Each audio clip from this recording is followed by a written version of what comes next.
Voilà, chers amis, bonjour à ceux qui nous ont rejoints là. On est très très heureux d'être avec vous ce matin. Ça va? Vous êtes en forme? En tout cas, on a passé un bon moment dans la louange, merci. Formidable, même s'il y a eu quelques petites fausses notes, mais ça c'est pas grave. Hein. Le Seigneur est là quand même, et vous restez quand même la meilleure église et les meilleurs chrétiens qu'on n'a jamais rencontrés depuis ce matin. Alors on est heureux d'être là et surtout de pouvoir partager la parole de Dieu. On va s'encourager ce matin. On va se rappeler que le Seigneur a promis de ne jamais, jamais, jamais, jamais nous abandonner. Croyez ça, vous? Et comme nous, certainement, vous avez pu fêter il y a quelques semaines la résurrection de Jésus. Et cette résurrection de Jésus nous ouvre un chemin nouveau. Celui de la vie. La vie avec un grand V. La vie sans limite. La vie en toutes circonstances. Malgré la souffrance parfois. Malgré tout ce que l'on peut imaginer de pire. Oui. Bonne nouvelle ce matin. Vous qui croyez en Jésus, vous avez la vie éternelle. Croyez ça, vous? Ça vous réjouit ce matin? Avec Jésus, le vainqueur de la mort, nous pouvons désormais être certains que la mort n'a plus de pouvoir sur nous. Vous vous rendez compte? C'est extraordinaire, hein? On devrait bondir de joie là. Hein? Mais la vie n'est pas toujours facile. Mais au travers de chacune de nos circonstances, parfois difficiles, il est là. Le vivant est là. Celui qui croit, il a la vie. C'est ce que affirme la parole de Dieu. Celui qui croit en moi, dit Jésus, vivra quand même, il serait mort. Et la résurrection de Jésus est le gage de notre propre résurrection. Parce qu'il vit, vous vivrez aussi. Bonne nouvelle, la vie éternelle. C'est extraordinaire ça. Le matin de la résurrection était seulement le commencement d'un grand et formidable événement qui n'a jamais cessé et ne cessera jamais jusqu'au retour de Jésus-Christ. Jésus a eu raison d'affronter la mort. C'était pour lui un chemin difficile, un combat difficile. Mais désormais, tout est nouveau. C'est comme si tout commençait depuis ce matin glorieux de Pâques. Est-ce que la joie de savoir Jésus-Christ vivant remplit nos cœurs ce matin? La grande nouvelle pour nous aujourd'hui n'est pas seulement que nous avons une vie nouvelle après la mort, mais que nous puissions dès maintenant et ici, sur terre, vivre dans la puissance de la résurrection. Alors, on peut se réjouir ce matin, hein? Nous n'avons plus de raison d'être tristes et abattus. Un chrétien triste est un triste chrétien. Alors nous voulons ce matin relever nos têtes, nous réjouir. C'est les mots que Jésus a adressés à Marie, qui était plongée dans la douleur à cause de la mort de Jésus. Jésus est vivant, car il n'était pas possible que celui qui avait affirmé « Je suis la vie » reste dans la tombe. Jésus est vraiment ressuscité. C'est la meilleure nouvelle que le monde entier puisse connaître. La parole de Dieu affirme « Si Christ n'était pas ressuscité, alors notre foi est sans fondement. Notre message est vide de sens, et nous n'aurions plus rien à proclamer, ni plus rien à croire, et c'est pour cela qu'on est là ce matin, pour annoncer la parole de Dieu, parce qu'il est là, vraiment vivant.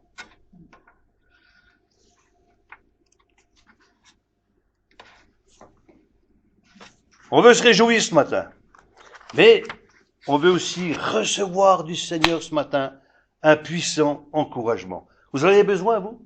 Moi, j'en ai besoin aussi. Vous voyez, sans la résurrection de Jésus-Christ, tout s'écroule. Il n'y a plus de fondement sur lequel s'appuyer, mais maintenant, affirme la parole de Dieu, Christ est réellement revenu à la vie il s'est relevé le premier d'entre les morts, précurseur de ceux qui se réveilleront un jour de leur dernier sommeil. Alors ma question ce matin, quelle est la première préoccupation de Jésus après la résurrection? Alors on a la réponse dans la Bible, peut-être on peut projeter le texte si tu veux, merci. On va lire ce texte ensemble et puis essayer de réfléchir. Quel effet produit la résurrection de Jésus dans la vie des 2 disciples d'Emmaüs? Le même jour, 2 disciples se rendirent à un village nommé Emmaüs, à une 12aine de kilomètres de Jérusalem. Et ils s'entretenaient de tous ces événements. Et pendant qu'ils échangeaient ainsi leurs propos et leurs réflexions, Jésus lui-même s'approcha d'eux et les accompagna. Mais leurs yeux étaient incapables de le reconnaître. Et il leur dit, mais de quoi discutez-vous en marchant? Ils s'arrêtèrent, l'air attristé. Mais l'un d'eux, nommé Cléopas, lui répondit, mais es-tu le seul et qui parmi ceux qui séjournent à Jérusalem, qui ne sachent pas ce qui s'est passé ces jours-ci? Mais quoi donc? Leur demanda-t-il. Ce qui est arrivé à Jésus de Nazareth. C'était un prophète qui agissait, parlait avec puissance, devant Dieu et devant tout le peuple. Nos chefs des prêtres et nos dirigeants l'ont livré aux Romains pour le faire condamner à mort et cloué sur une croix.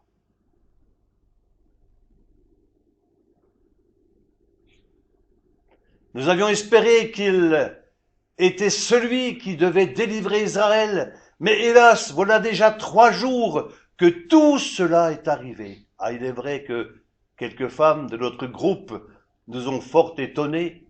Elles sont allées au tombeau très tôt ce matin, mais elles n'ont pas trouvé son corps et sont venues raconter qu'elles ont vu apparaître des anges qui leur ont assuré qu'il est vivant. Là-dessus, quelques-uns de ceux qui étaient avec nous se sont aussi rendus au tombeau. Ils ont bien trouvé les choses telles que les femmes les ont décrites, mais lui, ils ne l'ont pas vu. Alors Jésus leur dit, ô hommes sans intelligence, vous êtes bien lents à croire tout ce que les prophètes ont annoncé. Le Christ devait-il pas souffrir toutes ces choses avant d'entrer dans sa gloire? Alors, commençant par les livres de Moïse, parcourant tous ceux des prophètes, Jésus leur expliqua ce qui se rapportait à lui dans toutes les Écritures. Entre-temps, ils arrivèrent près du village où ils se rendaient, et Jésus sembla vouloir continuer sa route. Mais ils le retinrent avec une vive insistance, disant, « Seigneur, reste avec nous, tu vois le jour baisse, le soir approche. » Alors il entra dans la maison pour rester avec eux. Il se mit à table avec eux, prit le pain, et après avoir prononcé la prière de bénédiction, il le partagea et le leur donna. Alors, leurs yeux s'ouvrirent, et ils le reconnurent, mais déjà il avait disparu. Et ils se dirent l'un à l'autre, n'avons-nous pas senti comme un feu dans notre cœur pendant qu'il nous parlait en chemin et qu'il nous expliquait les Écritures? Et ils se levèrent alors et retournèrent à Jérusalem et y trouvèrent les 11 réunis avec leurs compagnons. Tous les accueillirent par ces paroles. Le Seigneur est réellement ressuscité. Il s'est montré à Simon. Alors les 2 disciples racontèrent à leur tour tout ce qui était arrivé en chemin et comment ils avaient reconnu Jésus au moment où il avait partagé le pain.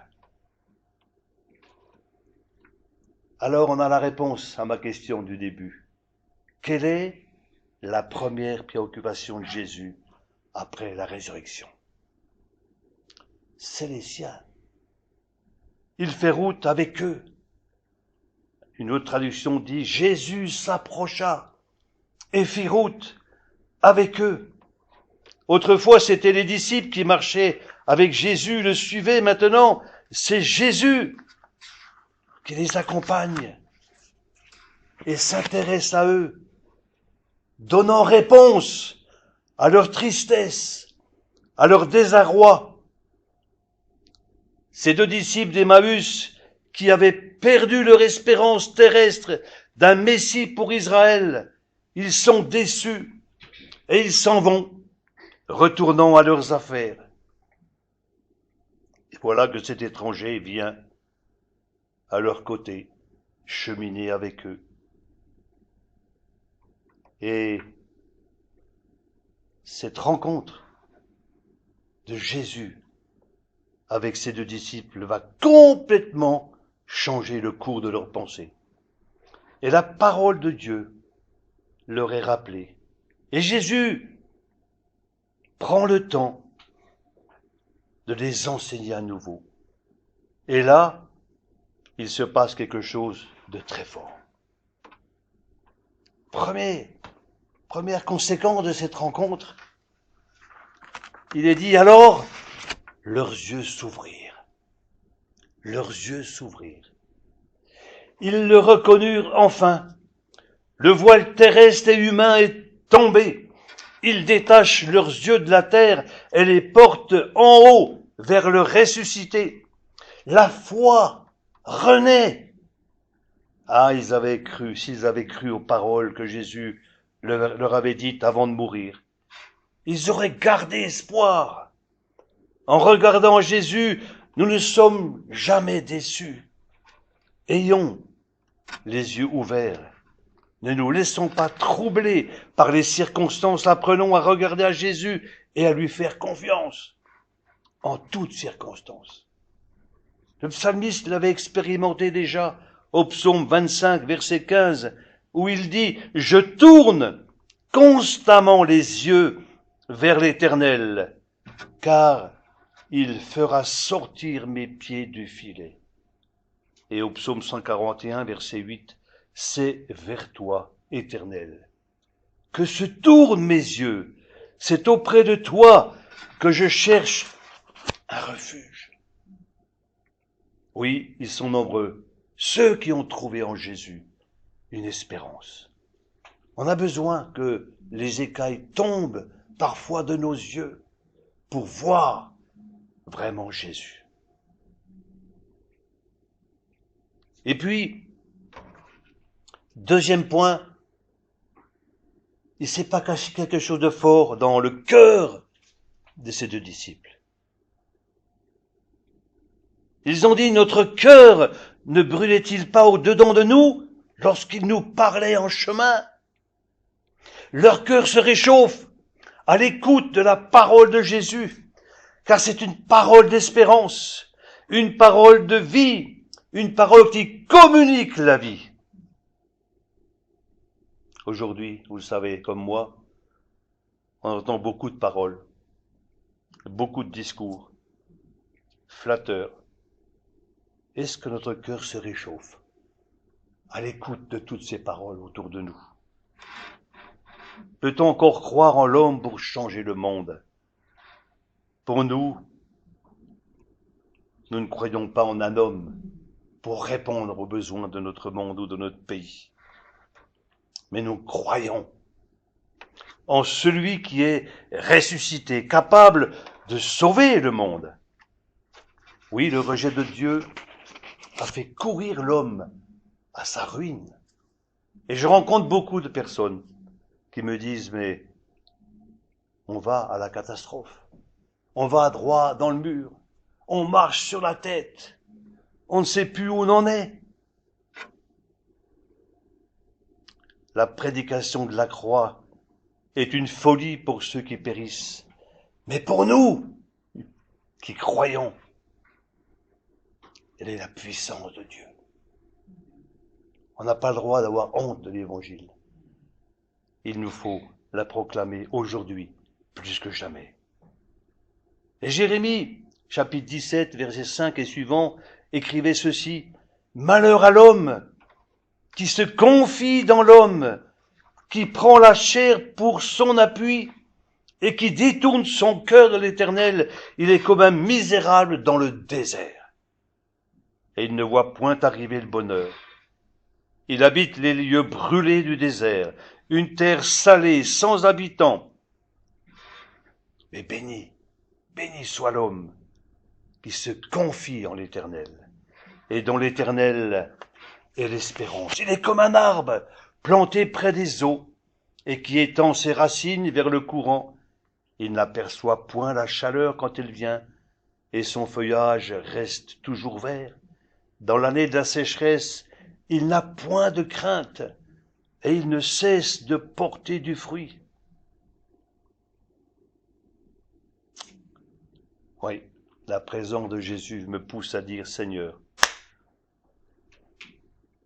vers qui me tourner, sinon que vers toi. Seigneur, je me confie en toi. Je sais que tu es mon Dieu. Mon avenir est dans ta sûre main. Je crois en tes paroles, car elles demeurent éternellement. Le ciel, la terre passeront, mais mes paroles ne passeront point. Psaume 119, verset 130 nous rappelle « La révélation de tes paroles est claire ». Et aujourd'hui, vous le savez, beaucoup de voix viennent étouffer la parole de Dieu. Ce ne sont pas des paroles de vie, mais des paroles de mort. Alors pouvons-nous dire ce matin, frères et sœurs, comme Jérémie, tes paroles ont fait la joie et l'allégresse de mon cœur. Tes paroles ont réchauffé mon cœur. Les deux disciples d'Emmaüs ont dit à Jésus en l'écoutant parler, reste avec nous. Reste avec nous. Nous voulons encore t'entendre. Nous voulons encore ce contact avec toi. Cette communion avec le ressuscité change tout. Reste avec nous. 3 mots. D'une prière. Courte prière. Est-ce qu'elle est ce matin aussi la nôtre? Reste avec nous, Seigneur.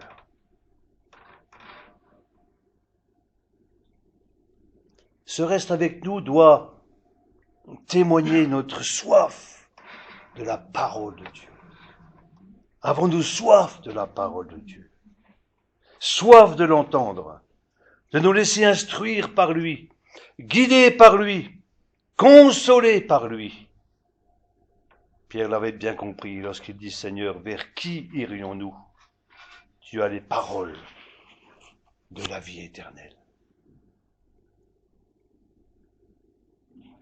3e point, qu'est-ce qui s'est passé avec ces 2 disciples? Ils changent de direction. Ils se levèrent et retournèrent à Jérusalem. Ils ressuscitent à une nouvelle vie. Ils reconnaissent qu'ils faisaient fausse route. Et ils retournent à Jérusalem pour retrouver les 11 disciples. Et là, ils retrouvent la communion fraternelle, indispensable à notre vie spirituelle. Ce moment ensemble que l'on vit ce matin, on en a besoin.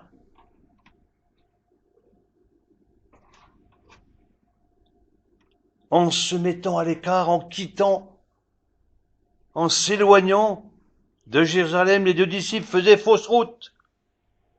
Ils se perdaient. Ce matin, ne nous croyons pas meilleurs que ces 2 disciples d'Emmaüs. Nous pouvons nous aussi parfois faire fausse route, nous isoler dans nos propres pensées, nous couper de la communion avec Jésus et l'Église. Et ça, c'est la ruse de l'ennemi. Il veut nous mettre à part, mettre le doute dans nos vies. Ne nous coupons pas du privilège de vivre cette communion fraternelle dont nous avons tellement besoin. Ayons le courage de reconnaître nos erreurs, de vivre la grâce et le pardon, de rechercher ce contact avec Jésus et avec les uns et les autres. Si vous observez une forêt, vous avez remarqué une forêt ou une plantation de maïs ou des champs, les plants qui sont en périphérie sont toujours plus petits. Pourquoi? Toujours plus petits.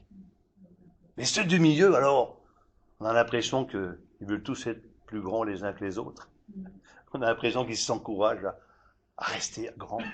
Mais sur le bord, à l'écart, eh bien, on s'affaiblit. Parce qu'on perd ce contact, cette communion. Si vous prenez une braise et que vous la sortez du feu, elle va s'éteindre tout doucement. Mais si elle reste ensemble, bien au chaud, alors elle va continuer à brûler. Quatrième point, quelles conséquences dans la vie de ses disciples? Quelles conséquences cette rencontre avec Jésus? Eh bien, leur bouche s'ouvre. Le texte nous dit, ils racontèrent tout ce qui était arrivé en chemin. Leur bouche s'ouvre pour proclamer que le Seigneur est vraiment ressuscité et comment il s'est fait connaître sur le chemin d'Emmaüs.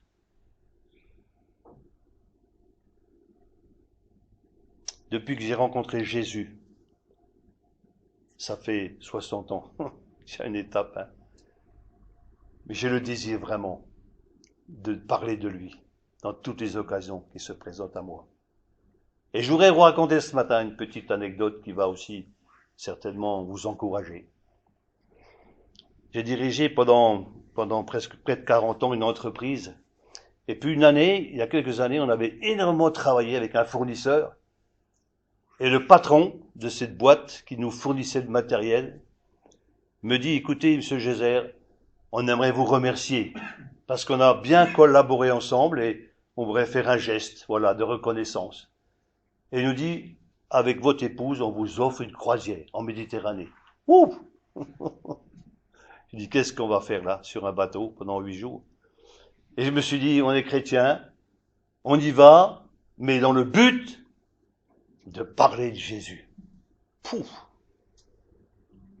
Alors on est arrivé au port de Savone, en Italie, et on voit cet immense bateau là, vous savez, un géant des mers, 7 étages, 118 000 tonnes, impressionnant, 4800 personnes à bord. Il y a du boulot, hein. Et alors on a commencé à témoigner, tout simplement, les gens qu'on rencontrait. On était à table avec 2 autres couples chaque soir, et puis on les a écoutés. Voilà, un des couples nous dit, vous savez, nous on fait beaucoup de croisières, c'est la 23e. Oh là là. C'était vraiment des croisiéristes, hein. C'était la fête pour eux, c'était smoking de papillons, champagne, vous voyez, hein. Et un soir, on se trouve tout seul avec ce couple. Et puis là, qu'est-ce qui se passe? Ils nous ouvrent leur cœur et ils nous parlent de leurs problèmes. C'était incroyable ce qu'ils vivaient. Je regardais ma femme, je dis, mais c'est pas possible. Alors je me tourne vers eux, puis je dis, mais finalement, les croisières que vous faites, c'est pour oublier vos problèmes. Elle me dit oui. Ça nous change un peu. Et quand vous rentrez à la maison, vous retrouvez vos problèmes? Ben oui. Alors je leur dis, écoutez-moi bien. Moi, je connais quelqu'un. Ah, il était étonné, hein. Je connais quelqu'un qui a dit, venez à moi, vous tous qui êtes fatigués et chargés, et je vous donnerai du repos. Il me regarde, la dame, et me dit, vous êtes quoi, vous? Vous êtes curé? Vous êtes pasteur? Alors j'ai dit, oui, je suis croyant, et j'aimerais vous faire connaître l'évangile. Parce que, avec Jésus, on peut être délivré de nos problèmes. Et toute la soirée, on a parlé de Jésus. Et la dame a dit, mais moi, je voudrais connaître la parole de Dieu, la Bible, j'en ai pas. Faites pas de soucis. On va vous l'offrir.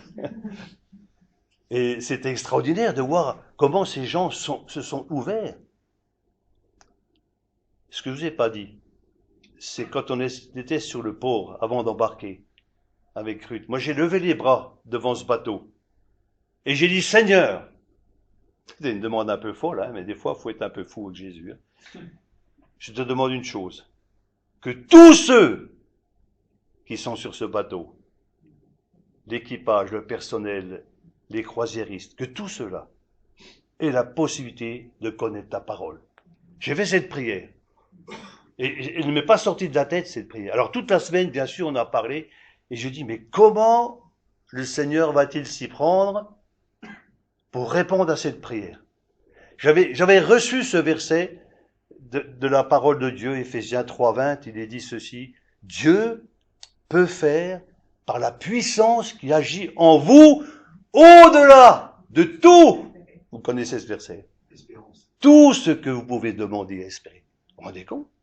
On n'a pas le droit de limiter la puissance de Dieu. Il est tout puissant. Pour lui, rien n'est impossible. Et ce verset, je l'ai gardé en tête durant tout le temps, jusqu'à maintenant, mais particulièrement pendant ce temps de croisière. Il dit, Seigneur, tu sais la prière que je t'ai adressée? Je m'imaginais plein de choses. Il y avait un grand théâtre de 800 places, je me dis, tiens, un soir, peut-être il n'y aura pas de spectacle, et puis peut-être on pourra annoncer l'évangile. Je rêvais un peu, hein. Mais Dieu avait fait mieux que ça. Un matin,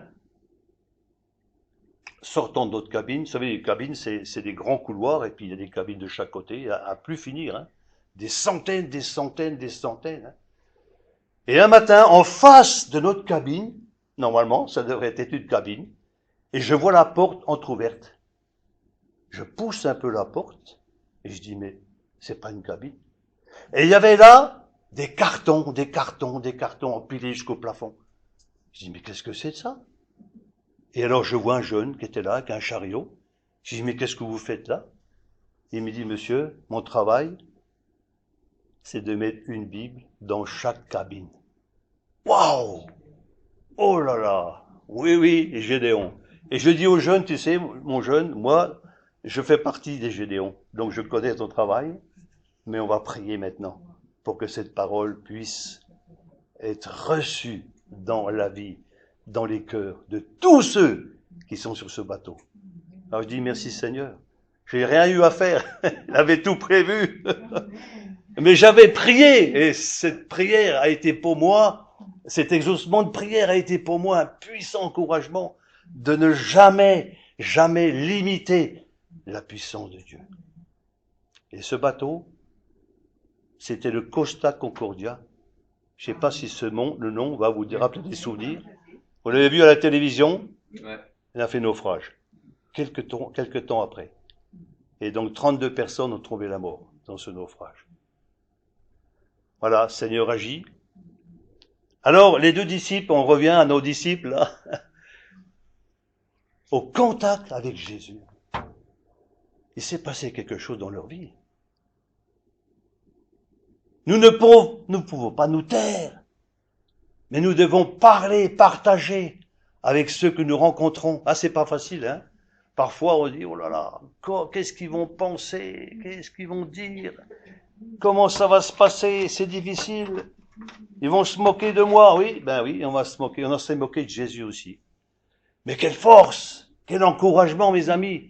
Quand vous pouvez témoigner de votre foi à vos voisins, à vos amis, à vos collègues de travail, n'ayons point honte de l'évangile. C'est la puissance de Dieu. Et vous verrez des choses extraordinaires se passer autour de vous. Je vous assure. Parce que le monde aujourd'hui a plus que jamais besoin d'entendre cette bonne nouvelle. Vous imaginez un peu, vous avez le médicament qui va enrayer le cancer. Et ce médicament, vous le gardez dans votre poche. Ça sert à quoi?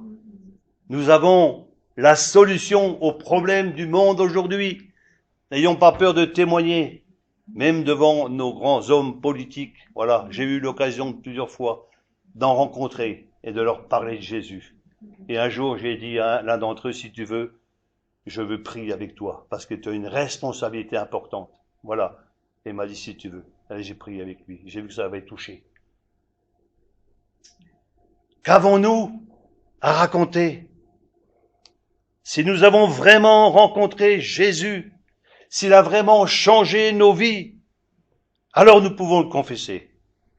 Et Dieu nous donne dans sa parole une promesse extraordinaire, disant, celui qui me confessera devant les hommes, je le confesserai devant mon Père qui est dans les cieux. Vous vous rendez compte un peu les conséquences de notre témoignage?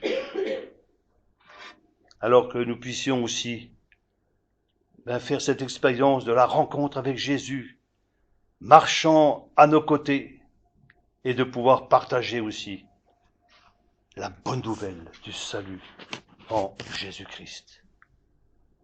Que la résurrection du Christ nous pousse à désirer sa présence. On a besoin, tellement besoin, d'être enseigné par lui, d'être encouragé par lui, d'être réconforté par lui. Moi, j'ai besoin de ça tous les jours.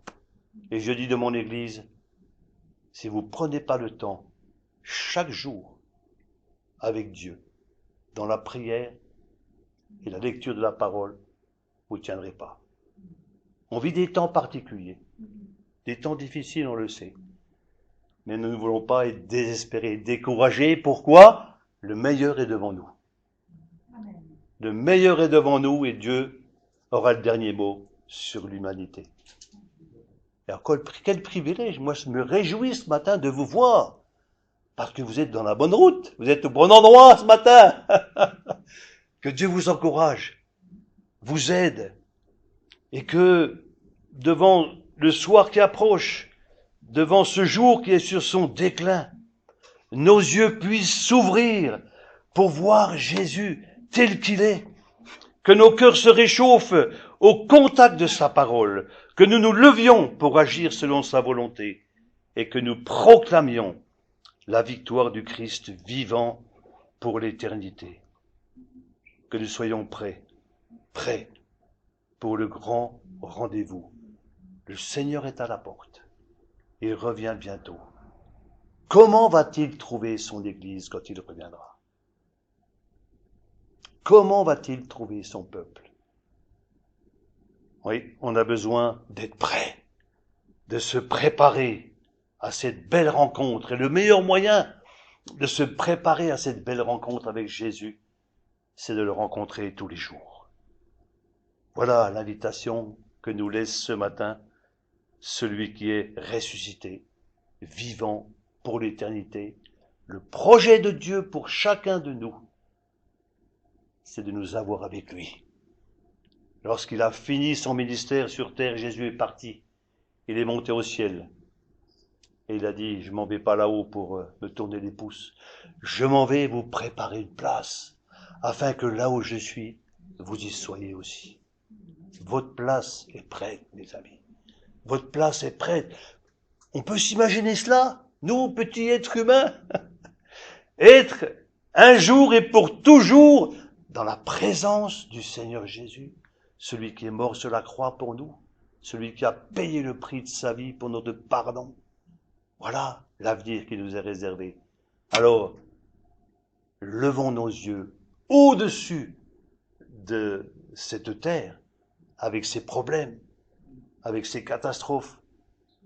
Levons nos yeux et que nos yeux ne dévient pas de la personne de Jésus, qu'il soit notre force, notre aide, notre soutien, et qu'il vous bénisse, frères et sœurs, qu'il vous bénisse. Soyez assurés aussi de nos prières. Mais nous allons prier maintenant encore.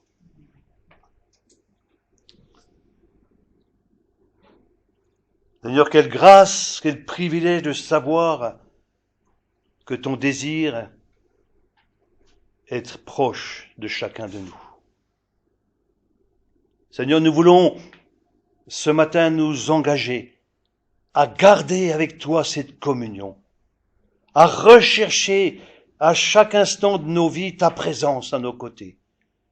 Seigneur, nous voulons, comme ces disciples l'ont dit, te dire ce matin, reste avec nous. Reste avec nous dans ces temps de la fin, ces temps tellement troublés. Nous avons besoin d'entendre tes paroles, qu'elles réchauffent nos cœurs, qu'elles nous réjouissent, qu'elles remplissent nos vies d'espérance et qu'elles nous poussent aussi à partager cette bonne nouvelle autour de nous. Seigneur, que ta bénédiction repose sur chacun de nous. Que soyons prêts aussi pour ce grand rendez-vous.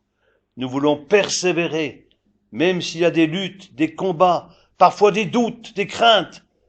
Tu es avec nous. Et pour toi, Seigneur, rien n'est impossible. Alors garde-nous dans la persévérance et la fidélité, toujours attachés à toi, à tes paroles, et que nos regards restent toujours fixés sur toi. Dans le nom de Jésus. Amen.